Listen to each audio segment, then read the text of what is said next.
programa Outras Palavras, um oferecimento Sindiúti MG, Sindicato Único dos Trabalhadores em Educação de Minas Gerais.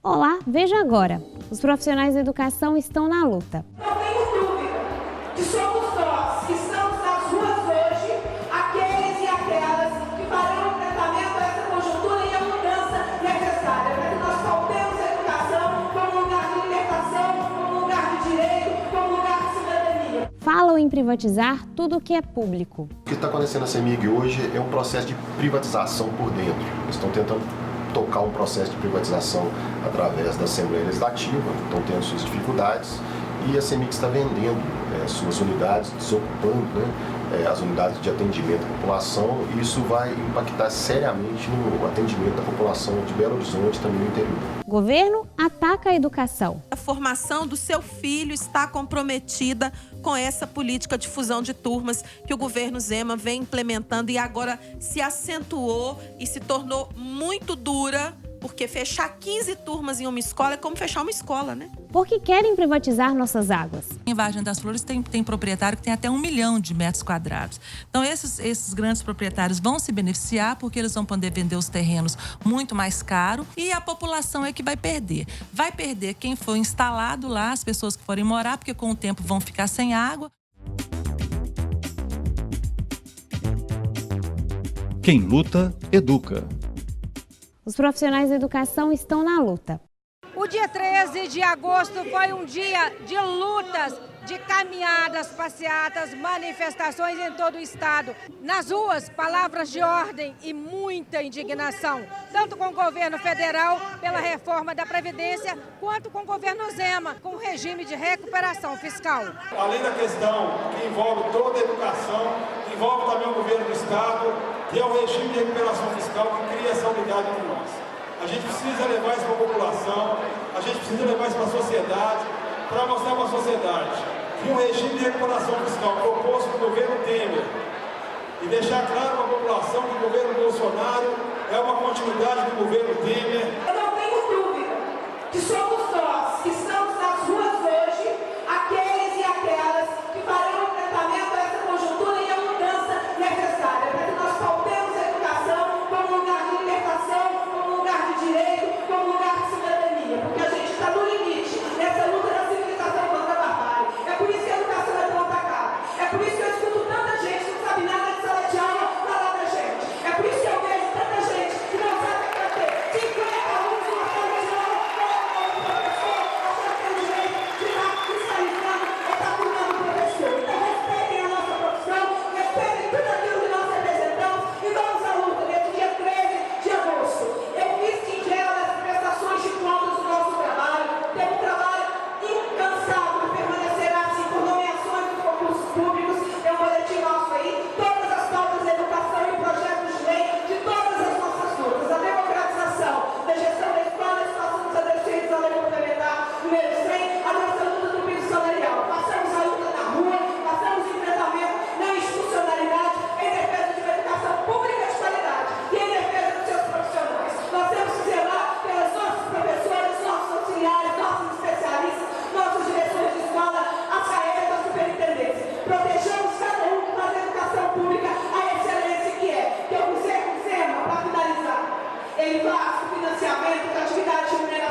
Educação decidiram que vão fazer uma nova paralisação no dia 26 de agosto. Paralisação total de atividades, quando vão cobrar do governador Romeu Zema que ele cumpra o piso salarial da categoria em Minas Gerais.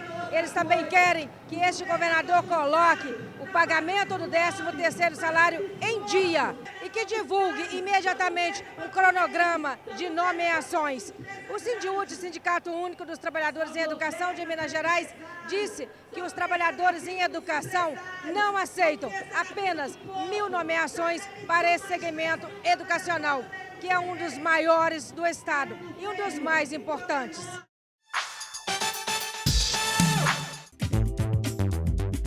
Atualidade. Falam em privatizar tudo o que é público. O serviço público tem esse comprometimento. Ele precisa estar a serviço social. A CEMIG da mesma forma. Ela privatizada, ela vai perder esse compromisso social. Não tenha dúvida, gente. A empresa que é pública, ela tem esse caráter social, né? Muito mais fácil para a empresa vender energia elétrica num grande centro urbano do que levar a energia elétrica no produtor rural, numa pequena cidade, né? E hoje as duas empresas, as duas melhores empresas do Brasil de energia elétrica são a CEMIG e a Copel, ambas são públicas, né? Mas o que está acontecendo na CEMIG hoje é um processo de privatização por dentro. Eles estão tentando tocar um processo de privatização através da Assembleia Legislativa, estão tendo suas dificuldades, e a CEMIG está vendendo suas unidades, desocupando, né, as unidades de atendimento à população, e isso vai impactar seriamente no atendimento da população de Belo Horizonte, também no interior. Hoje nós estamos correndo um risco na unidade de São Gabriel, que ela está sendo desativada, e essa unidade ela atende todo o vetor norte da cidade, também atende Santa Luzia, Neves, região do Pampulha, e ela foi criada no momento em que o anel rodoviário já começava a ficar engarrafado, né, com a cidade crescendo. Então, em dias chuvosos, o anel rodoviário não anda, e os trabalhadores da cidade, da unidade de São Gabriel, eles conseguem atender o vetor norte sem passar pelas principais vias da cidade, né? Quem mora em Belo Horizonte sabe lá que a Vilarinho alaga-se, né, nos dias de chuva. Então, quem atende a falta de energia elétrica naquele local são os trabalhadores de São Gabriel. Essa unidade sendo fechada, os trabalhadores vão ter que sair lá do anel rodoviário, que é outra base que a CEMIG tem, né, e vão demorar, se conseguirem chegar, né, por horas para estar atendendo aquela população do vetor norte. Como é que vocês fazem a leitura desse processo agora, Carlos? A CEMIG é uma empresa que todos querem, que é uma empresa eficiente, que presta um ótimo serviço, a melhor empresa de energia elétrica do Brasil, né? Ela tem um valor de mercado considerável, e a ideia é vender as unidades, né? Enxugar a empresa o máximo possível para estar realmente privatizando e trazendo esse grande prejuízo para a população mineira. Todas as vezes que se fala em vender empresas públicas, a propaganda é sempre a mesma, que a prestação de serviço vai melhorar e que o preço vai baratear. Só que a verdade é que desde que começaram os processos de privatização do setor elétrico, a inflação cresceu em torno de 350%, frente a 742% de aumento da conta de energia elétrica. Então, é uma falácia isso de que a energia elétrica vai se tornar mais barata. Ela não se tornou mais barata, inclusive as usinas que a CEMIG acabou perdendo agora em 2017, a CEMIG gerava energia a R$ 66,00 o megawatt, e assim que a CEMIG entregou para a empresa privada, ela começou a gerar R$ 120,00 o megawatt, e isso foi incorporado na conta do consumidor. A privatização da CEMIG seguramente vai trazer um aumento na conta de energia elétrica de todo mundo, de todos os brasileiros, porque a maior rede de energia elétrica está aqui em Minas Gerais, né? As principais usinas estão aqui em Minas Gerais, isso vai impactar seriamente na conta do consumidor. Fala um pouquinho do ponto de vista do trabalhador e da trabalhadora, como é que vocês avaliam? Os trabalhadores eles se organizam em torno das unidades da CEMIG para estar prestando esse serviço, para estar chegando rapidamente às unidades, né? Porque muitos trabalhadores da CEMIG trabalham com plantão, né? Com sobreaviso, então eles têm que estar rapidamente nas unidades para estar atendendo a população num dia de chuva, numa tragédia, uma coisa assim, né? São serviços de emergência. E eles sendo deslocados para uma base mais distante de onde eles trabalham, eles vão demorar mais tempo para chegar no trabalho, né? Muitas pessoas já estão dizendo que se forem transferidos, eles vão preferir pedir demissão da empresa, né? Então é um sofrimento psicológico, a questão financeira, né, que impacta o trabalhador mais tempo longe de casa, descansando menos, numa atividade que é uma atividade de risco, né? A gente quer que alguém traga para a gente uma privatização que deu certo. O serviço prestado à população se tornou pior e o Estado continua endividado. Então, a gente tem uma certeza, com os exemplos que a gente já tem hoje, né, de que a privatização é ruim para a população e agora eles querem privatizar a nossa previdência social também. O processo de venda da CEMIG e da Copasa foi aprovado no final dos anos 90, início dos anos 2000, que deveria passar por 3/5 dos deputados e ter um referendo popular. Isso é democracia pura e simples, né? Os deputados votam na sua maioria que querem e a população é consultada se pode. Porque o patrimônio da CEMIG e da Copasa pertence ao povo mineiro. Durante muitos anos, a conta de luz que nós pagamos, desde a década de 50, quando foi criada a CEMIG, a gente pagou pelos prédios, a gente pagou pelas usinas da CEMIG, a gente pagou pelos reservatórios da Copasa, e agora entra um governo e fala que vai entregar tudo sem nos ouvir. Numa pressa danada de vender, sem ouvir a população, né, que é o que eles estão tentando fazer. Então deixa esse alerta aí para o nosso povo. A nossa democracia foi tão duramente conquistada, que é tão jovem, né, no Brasil, nós estamos correndo um sério risco de perdê-la se a gente aceitar tudo que está vindo, tanto do governo federal quanto do governo do Estado. O Sindialeto está imbuído nessa ideia de não permitir mais nenhum fechamento de unidades da CEMIG. A gente acha que a empresa tem que estar mais próxima do povo, não se afastando do povo e precarizando o trabalho. É uma questão de segurança da população, é uma questão de melhor atender a população, né? E é uma empresa que tem um cunho social. A gente nunca tem que tirar isso, sempre tem que deixar isso em mente, né? A CEMIG ela não está aqui para produzir dinheiro, ela está para atender a população dele.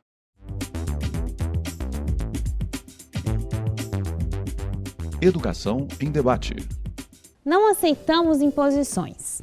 É uma perseguição clássica ao professor e à educação. É claro, eles são opressores e têm ciência que o professor é libertador. Onde o professor tem liberdade de cátedra, o povo é livre. Como eles querem aprisionar o povo, por isso, primeiro, querem aprisionar nós, professores. E eu vejo que nós temos que resistir. É tempo de resistência. É imprescindível que nós vamos às ruas e façamos lá, né, as nossas aulas, o nosso debate, a nossa formação. É imprescindível também, ao retornarmos às nossas cidades, que a gente caminhe para a formação política com nossos companheiros de classe, que precisam ser formados, que precisam ser orientados, que precisam dessa análise perfeita. É importante que nós agora, ao retornarmos para nossas bases, nós possamos levar essa formação. Fazer greve sim, ir para a rua e olhar para a base, e todos unidos, respeitando as diferenças de cada um, mas olhando pelos nossos direitos, porque essa reforma da Previdência vai passar a toque de caixa, assim como passou a reforma trabalhista, em que nós achávamos que não ia passar, e passou. E olhar para quem de fato está nos atacando, que são os deputados federais, que estão aí. E lá nas bases deles, eles têm medo da gente, porque nós fazemos barulho. Vamos embora, gente, todos unidos, chamar nossos estudantes, os pais, os trabalhadores rurais, vamos todos para as ruas.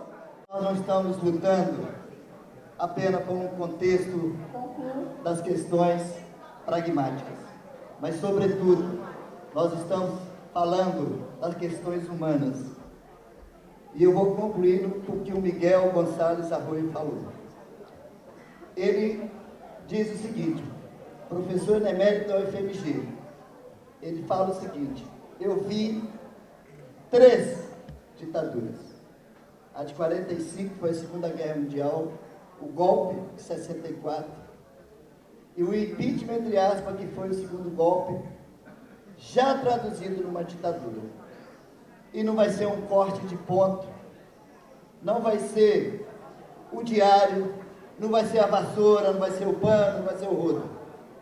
Vai ser a nossa dignidade para que as sementes que foram plantadas no passado, a nova geração tenha o direito de degustar o fruto da democracia.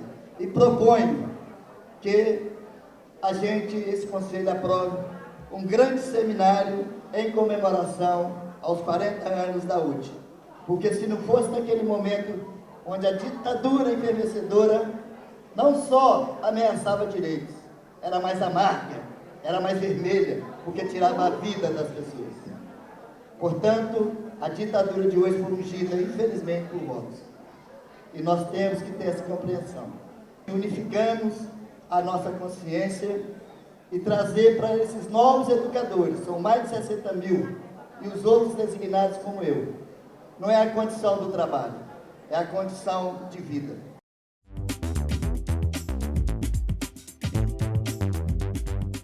Choque de realidade. Governo ataca a educação. Teve uma grande manifestação, uma mobilização dos profissionais, professores, educadores, alunos do Instituto de Educação. Muitas turmas sendo fechadas lá, Denise? Nós iniciamos o dia lá na porta do Instituto de Educação, uma mobilização dos profissionais da escola, juntamente com os estudantes, porque o governo do estado ordenou a fusão, o fechamento de mais ou menos 15 turmas da escola. Isso vai acarretar uma reorganização na escola em pleno mês de agosto, que prejudica o desenvolvimento do trabalho na escola, vai desempregar muitos profissionais da educação, porque quando se reduz o número de turmas, se reduz o número de profissionais, né, pelas regras do Estado. Fusão essa que não foi discutida com absolutamente ninguém, não foi debatida com o sindicato, não foi discutida com a escola, nem com a comunidade que a escola atende. E não é uma situação que é isolada do Instituto de Educação aqui em Belo Horizonte. Nós temos relatos, denúncias de fusões de turmas acontecendo em todos os cantos do estado, e a única justificativa é a justificativa econômica, né? Fundir turmas para que o governo economize, para que o governo diminua o tamanho do estado na vida das pessoas. Eles vão fundir as turmas terão mais do que 40 alunos. Nós já temos turmas aqui em Belo Horizonte de ensino médio com 47 alunos em sala de aula. E, inclusive, um professor relatou lá na audiência pública do Diário Eletrônico Digital que ele questionou os 47 alunos na sala e usou a legislação, e a resposta que ele teve é de que não há problema ter 47 alunos porque os meninos vão evadir durante o ano. E aí o número de 47 alunos vai acabar sendo reduzido. Lá no Instituto tem várias turmas de terceiro ano que estão entrando nessa fusão. Os meninos já estão organizados, estão com a esperança, com o sonho de acessar a universidade através do Enem, que também está comprometido pela política do Bolsonaro, mas que não está cancelado ainda, e vão ter que se reorganizar completamente. Os professores terão que reorganizar o trabalho. Então, não há, por parte do governo do estado, nenhuma preocupação com o pedagógico. Olham os alunos, olham o CIMAD, que é o sistema de frequência dos alunos, como número, né? Como número, a escola é tratada como se fosse uma fábrica, na verdade, né? Onde não está produzindo conhecimento, onde tem outro tipo de produto sendo produzido ali. A lógica do Estado mínimo, que o governo do Estado prega aos quatro cantos. É mal explicado o que é isso de Estado mínimo. Eu vou explicar. Estado mínimo é isso.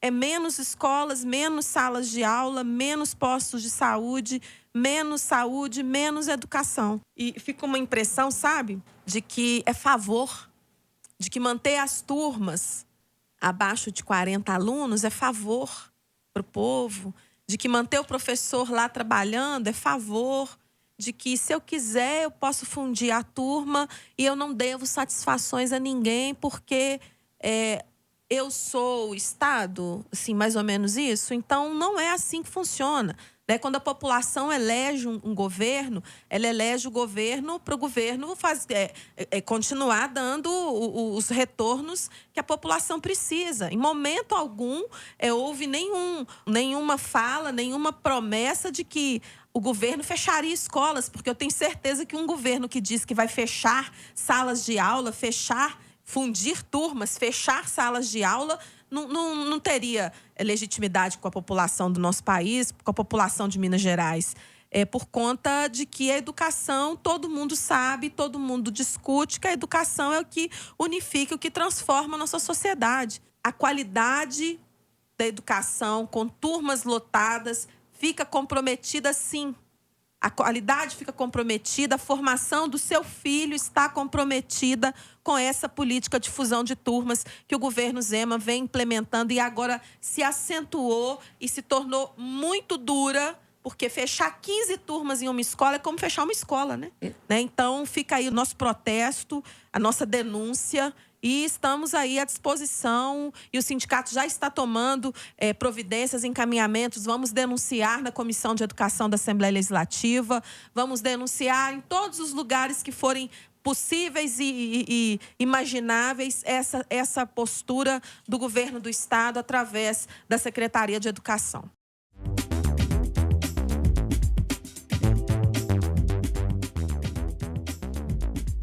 Por que querem privatizar nossas águas? Nós temos um problema muito real, muito próximo de nós, aqui na região de Betim, Contagem, que é o Vargem das Flores. O que está acontecendo lá? O que é importante alertar sobre esse assunto, Cristina? Em 2017, nós viemos aqui na rádio, né, para falar do plano diretor, que Contagem, o prefeito Alex de Freitas estava propondo, né, uma mudança no plano diretor, e nessa mudança do plano diretor haveria a extinção das áreas rurais. Coincidentemente, em 2017, né, estava sendo finalizado o plano diretor da região metropolitana. E nessa discussão, o que se pensa? Né? Para racionalizar os recursos, para ter obras que abrangem mais de um município, né, economizar dinheiro, etc. e tal, Vargem das Flores foi considerada uma região estratégica para Belo Horizonte. Então, para ela continuar com a sua função original, que é produção de água e perenização do reservatório, né, era necessário mais rigor na fiscalização, mais rigor na preservação e manutenção das áreas verdes, que é o que define, né, a infiltração da água e mantém depois as nascentes. Muito bem, então o prefeito Alex de Freitas não respeitou esses estudos e mesmo assim ele mandou uma alteração do plano diretor e esse plano diretor foi aprovado. E as áreas rurais que antes tinham 20 mil metros quadrados lá em Vargem das Flores, elas passaram para 2 mil metros. E permitindo o uso multifamiliar, que é a construção de prédios, né? Na verdade, as áreas verdes que devem manter a permeabilidade do solo, elas ficam comprometidas porque em poucas décadas é possível adensar 900 mil pessoas lá na bacia de Vargem das Flores. Então, a cidade ela vai dobrar de população. Lá em Betim, a barragem de Vargem das Flores, ela serve como um amortecimento de cheias. Então, se a barragem desaparecer, né, por causa da infiltração e etc. e tal, Betim pode se tornar, ter muito mais cheias do que antes.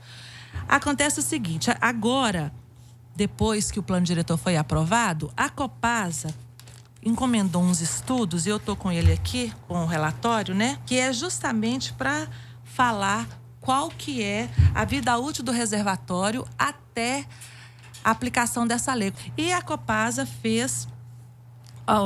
A instituição que fez os estudos, é lá do Rio de Janeiro, ela apresentou cenários para a Vargem das Flores. E um desses cenários de ocupação, né, que seria essa lei de uso e ocupação de solo ser aplicada na íntegra, o reservatório vai ficar assoreado em 23, 24 anos. E se mantiver a preservação que o plano diretor metropolitano orienta, aí serão 70 anos. Então, quer dizer, nós corremos o risco de ter uma lagoa seca em muito menos, em 2 décadas apenas. Fala pra gente um pouquinho, Clara, da sua percepção disso que a Cristina está falando. A gente tem muitos recursos naturais, muitos. Mas se a gente não cuidar desses recursos naturais, a gente vai chegar numa etapa de racionamento. E o racionamento já é um ponto crítico. Não deveria nem cogitar chegar nesse ponto. E aí a gente vê aqui que Contagem está indo totalmente na contramão no que diz respeito à preservação da água. E eu fico muito triste com isso, né? E a gente tem que lutar e chamar todo mundo para dar esse apoio nessas questões locais, municipais, regionais, porque no final todo mundo vai sofrer com essas atitudes que vão vir a gerar consequências muito negativas para os nossos recursos naturais. Tem também a especulação imobiliária, né? Isso. Ou seja, tem uma pressão da política, mas a política a serviço de quem está querendo explorar esse espaço, né? E esse manancial de água que é tão importante. A gente precisa falar disso, assim, claramente para as pessoas, porque elas precisam entender que devem fazer uma escolha, né? Entre a especulação imobiliária e o direito delas de sobreviver, né? E o que acontece? A terra na área rural, ela é muito mais barata do que a terra na área urbana. Então, quando você urbaniza uma área rural, a tendência é a terra valer 2, 3, 4 vezes mais, dependendo do grau de urbanização. Então, é isso que vai acontecer. Os grandes proprietários de terra, porque em Vargem das Flores tem proprietário que tem até 1 milhão de metros quadrados. Então, esses grandes proprietários vão se beneficiar, porque eles vão poder vender os terrenos muito mais caro. As construtoras também vão se beneficiar, porque mesmo o terreno melhorando de preço, é mais barato do que um terreno no Eldorado, por exemplo, para fazer um prédio, né? Então, as construtoras também vão ganhar e a população é que vai perder. Vai perder quem for instalado lá, as pessoas que forem morar, porque com o tempo vão ficar sem água. Ficando sem água, diminui, né, ou até fica difícil de trazer novas empresas, que as empresas são grandes consumidoras de água, e o restante da população e a região metropolitana fica duramente prejudicada, porque hoje, com o rompimento da barragem, né, lá em Brumadinho, o que aconteceu? Vargem das Flores se tornou estratégica. A captação da água no Paropeba está interrompida. Então, novas obras no Paropeba vão ser feitas, mas a previsão é que vai demorar 1 ano para elas ficarem prontas. E essas obras vão possibilitar novamente uma captação no rio Paropeba. Então, hoje, se não tivesse Vargem das Flores com a água armazenada que está lá, nós já estaríamos passando pelo racionamento, né?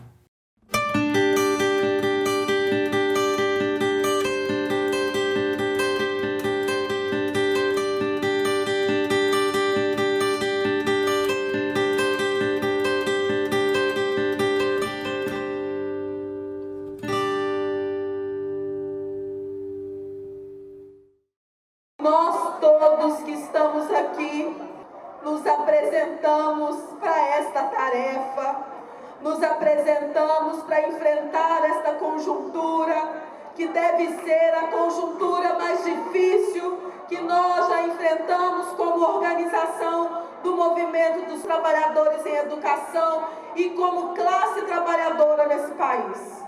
Mas o Sindiúti é o 2º maior sindicato de professores do país, de trabalhadores em educação, e nós não vamos transigir, nós não vamos tergiversar, nós não vamos esmorecer e não vamos nos curvar diante do arbítrio, diante do machismo, da misoginia e do extermínio que querem fazer conosco.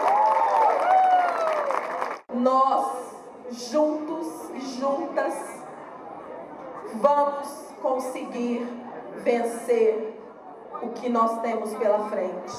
Porque o compromisso de luta que cada um tem aqui e que cada um de cada região do estado tem com os companheiros que não puderam estar aqui e ficaram nas regiões do estado, é um compromisso feito de luta nas ruas com sangue, suor e lágrimas. E isso nenhum governo fascista vai conseguir derrotar. Porque em 40 anos de vida desse sindicato já passaram muitos governadores, mas o Sindiúti permanece e vai permanecer. Parabéns pra você,